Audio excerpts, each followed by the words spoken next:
S'il existe un endroit qui possède une sinistre réputation en Angleterre, c'est bien la Tour de Londres.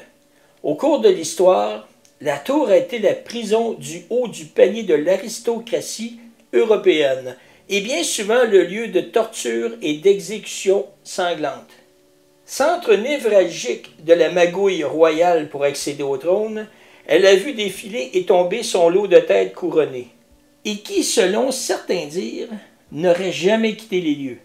Parmi les plus célèbres, les deux fils d'Édouard IV, emprisonnés à sa mort dans la tour, puis froidement assassinés sur l'ordre de leur oncle Richard III, à l'âge tendre de 10 et 12 ans. On les aurait d'ailleurs vus hanter les lieux, se baladant main dans la main dans les couloirs de la forteresse. Mais le fantôme superstar de la Tour de Londres est sans aucun doute celui d'Anne Boleyn, la deuxième femme du roi Henri VIII. Et voici son histoire.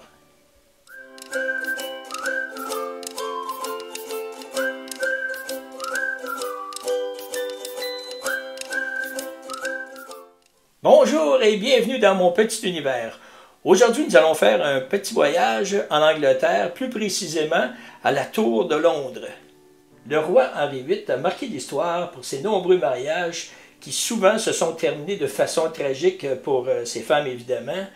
On l'a même comparé, celui-ci, à Barbe Bleue, qui justement avait cette tendance à exécuter ses femmes.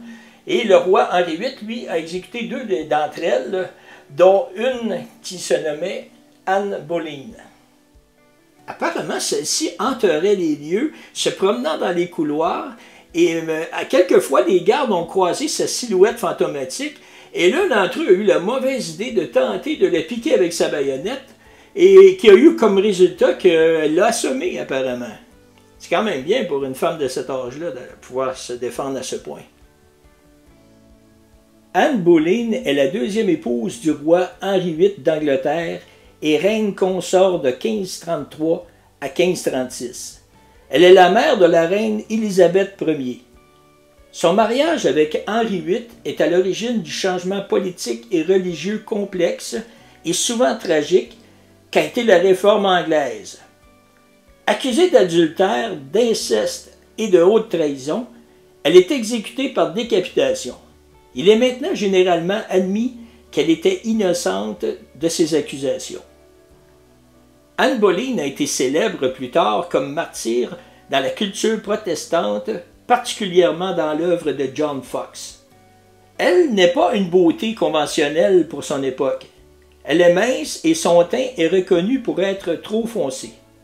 Toutefois, certains observateurs sont impressionnés par ses yeux noirs et ses longs cheveux foncés qu'elle porte librement dans le dos.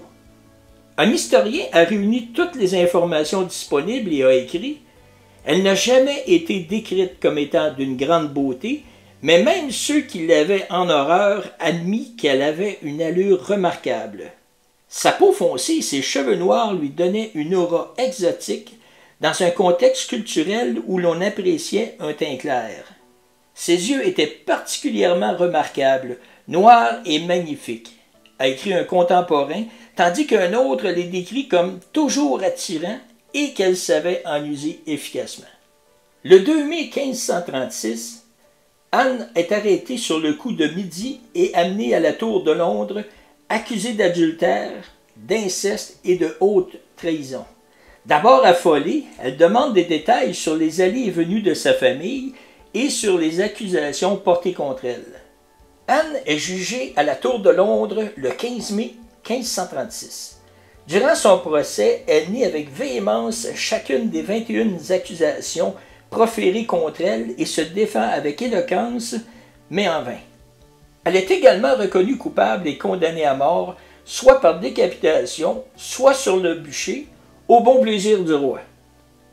En guise de clémence, Henri opte pour la décapitation. Anne demande alors d'être exécutée selon la méthode française, à l'épée jugée plus noble et surtout plus efficace que la hache, en général utilisée en Angleterre pour les exécutions.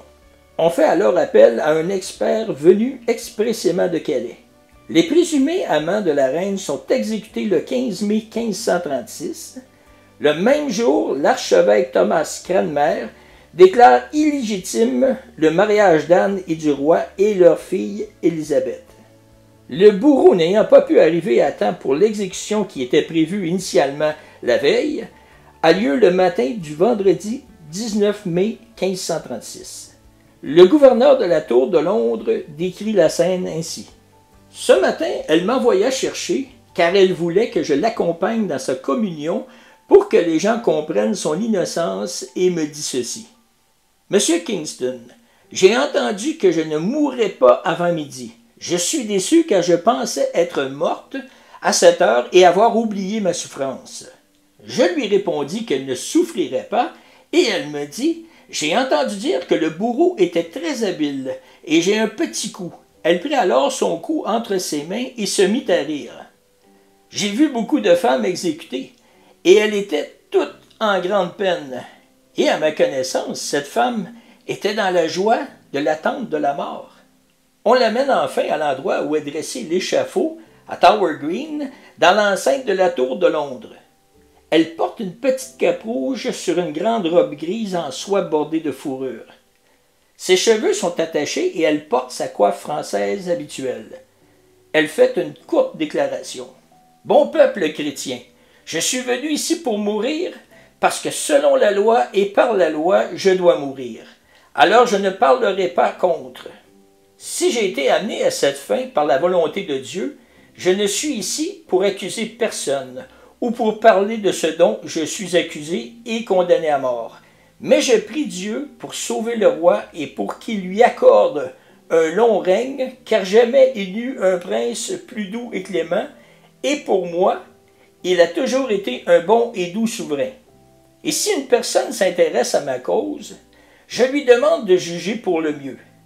Sur ce, je prends mon congé du monde et de vous tous, et je vous demande du fond du cœur de prier pour moi. » Selon l'usage, elle pardonne au bourreau, elle demande aux assistants de prier pour le roi qui est si bon.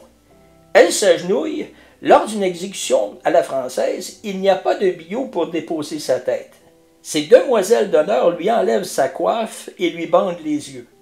Ses prières finales consistent à répéter « À Jésus-Christ, je recommande mon âme. Jésus, recevez mon âme. » L'exécution est brève, d'un seul coup d'épée.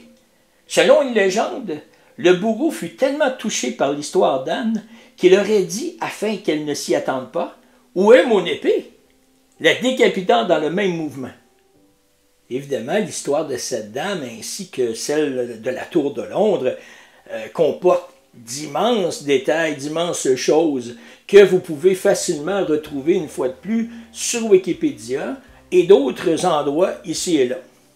S'il vous arrive d'avoir le goût de visiter cet endroit, la Tour de Londres, où toutes ces choses se sont passées, eh bien, j'ai placé dans la description un lien qui vous permettra de vous rendre sur un site concernant un endroit qui fait des visites guidées de cet endroit.